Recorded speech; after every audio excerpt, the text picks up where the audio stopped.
Corps people coming here for 50 years. And it always makes an impression on the volunteers. They go back to America, and once more, they become very good spokespeople for the Gambia.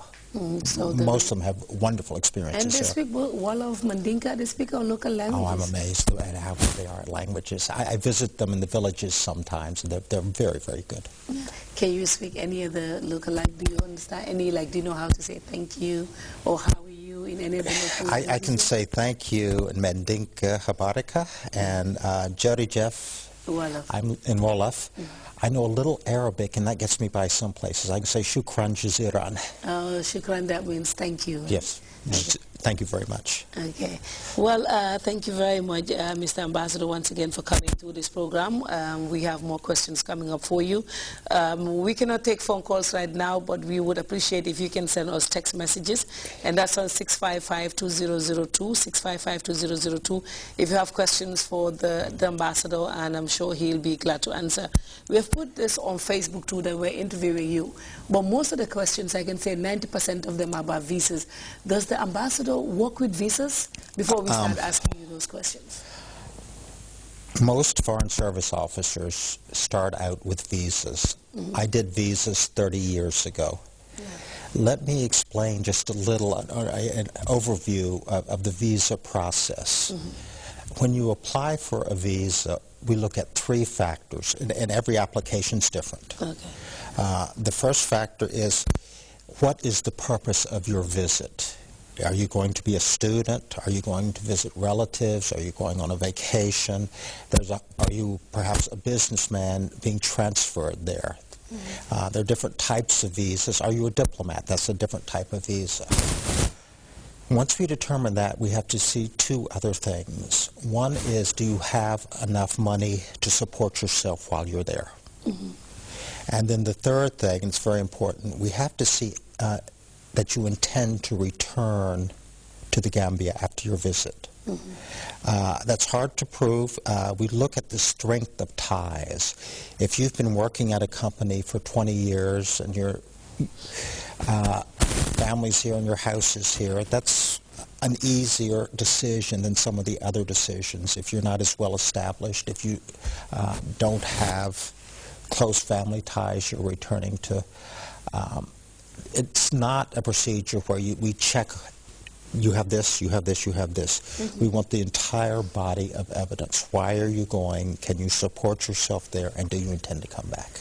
One issue that people also raise is about the visa fees. And the chief diplomat at the embassy for the United States here in the Gambia, people have said that the fee is too much, and sometimes they don't get refunded. They don't never ever get refunded. They're saying, is the embassy looking at maybe giving back some percentage back to the people, like 25% of the fees, especially when they refuse? No, this is a worldwide price. Every country we charge the same thing.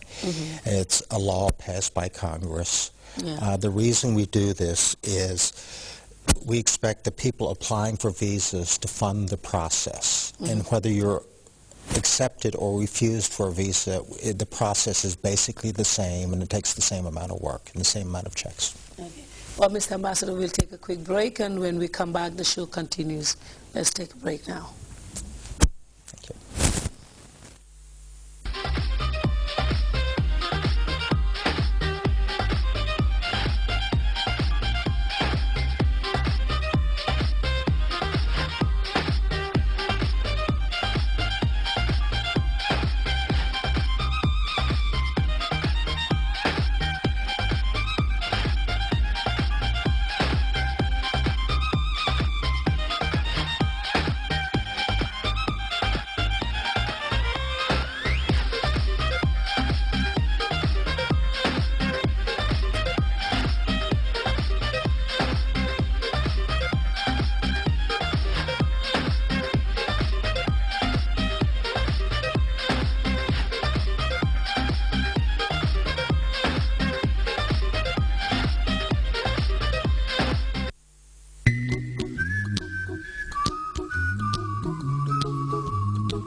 happy. Welcome back to the Fatu Show. If you're watching us, well, the program is coming to you live from our studios here on MDI Road in Canifing. I am here talking to the Ambassador of the United States of America in the Gambia. Ambassador Alfred is here to take questions. Send us your questions if you have any on 6552002. I can see most of the questions are all on visas, but as the ambassador, you don't do the visas, right? No, I don't. Yeah, so we had this interview with the consular officer. He was on the show before, and I think he made a lot of things clear. But if you still have visa questions, I'm sure they have a U.S. Embassy Facebook page. Maybe if you send the questions there, they'll be able to pass them forward to the consular officer. So now, what prospects do we have in the Banjul-Washington relations? What are the prospects of the Banjul-Washington relations? Oh, it's getting stronger year on year. We would like to see the economic relationship increase. I mean, we're working with AGOA, the African Growth and Opportunity Act, to try to get increased trade from the Gambia coming to America. There are tariff breaks under that. We see that good prospects in agriculture, fisheries, perhaps fashion. I think fashion might be a growth area for here. Okay. Tourism, of course, roots tourists, among others. Americans are very interested in Africa, and I would like to see more tourists coming here. Okay. Well, somebody's just asking about the visa fee, how much it is. I wouldn't be able to know that. I'm not sure you know how much I think it's $160. Oh, okay. Yes. Yeah, it's $160. That's what it is if you want to apply. And that's a worldwide fee. That's not just... That's a worldwide fee. Yeah. Okay, it's $160 and it's a worldwide fee, and that's what the ambassador has just said. And recently, last year, J.C. Jackson was here. Yes, he was. J.C. Jackson. He's a wonderful American. I had an interview with him. It was a very good opportunity for me, and it was also on my birthday. You know, this person that I've been watching on TV in America, and just one day he was on my show. And he was able to secure the release of 2 prisoners. And what is your assessment of this? Was he working with the U.S. government, the embassy, or was he working on his own? He was working with His Excellency the President, who was very magnanimous in this case. And all credit goes to His Excellency and to Reverend Jackson. I've been a big fan of Reverend Jackson's for years. It's interesting because we're coming up next week to Martin Luther King Day, and his role in the early civil rights movement helped change America, helped make America a much better place. And then his role in politics, where he was one of the first African Americans to make a serious run at the presidency, was instrumental in opening up the process. And some people think that it made it possible for President Obama to be so successful later. And you've also talked about the fact that you have served in Baghdad. Yes. And you said it was a bit challenging. Yes. Why was it tough? In what capacity were you serving, or what was it that made it a bit challenging for you? There was a certain element of danger there because there was an insurgency going on, rocket fire, that sort of thing. And you decided to go there? Because I'm sure before you go, you know, there was this fighting. It would be scary.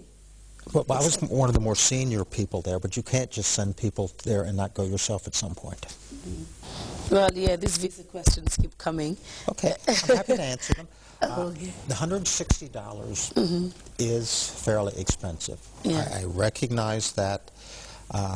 I ask people to consider the 3 factors that I explained about getting a visa. You have the purpose of your visit, having the funds, and intent to return.